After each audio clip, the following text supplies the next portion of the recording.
এবং যারা শিক্ষিত নয় বা লেখাপড়া জানেন না তারা তো সবাই চলে আসছেন, কি ভিড় হচ্ছে।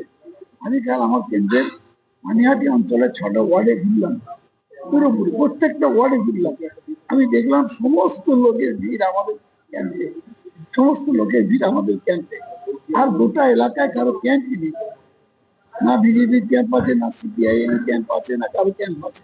ক্যাম্প আমাদের, আমাদের ক্যাম্পেই আসছে, আমাদের ছেলে ভর্তি করে দিচ্ছে, আমাদের কিছু কিছু মেয়েও আজকে করে দিচ্ছেন, তারাও করছে।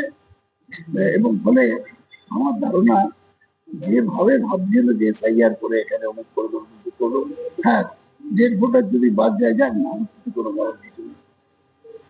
ডেড ভোটার বাদ যেতে পারে, একটা প্রবলেম হচ্ছে বহু লোক আজ বাইরে চাকরি করে, অনেক ছেলে বাড়ির ছেলে, আমার আমার আমার ভাইপো অস্ট্রেলিয়ায় চাকরি করে, ভোটার তার কাগজ এসছে, কাগজ এসছে, তার মা ভর্তি করতে পারবে, তার মা ভর্তি করতে পারবে।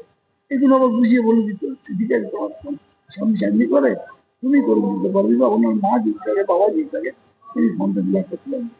এই যে লোককে জানানো, এই কাজটা আমরা কিন্তু পুরোপুরি করছি। তাহলে আমরা কনফিডেন্স যে এসআইআর করে যে বিরাট একটা কিছু করে দেবো বলে হুঙ্কার দিচ্ছে মাঝে মাঝে, এটা আর যেখানেই সম্ভব হোক না কেন, পশ্চিমবঙ্গের সম্ভব নয়।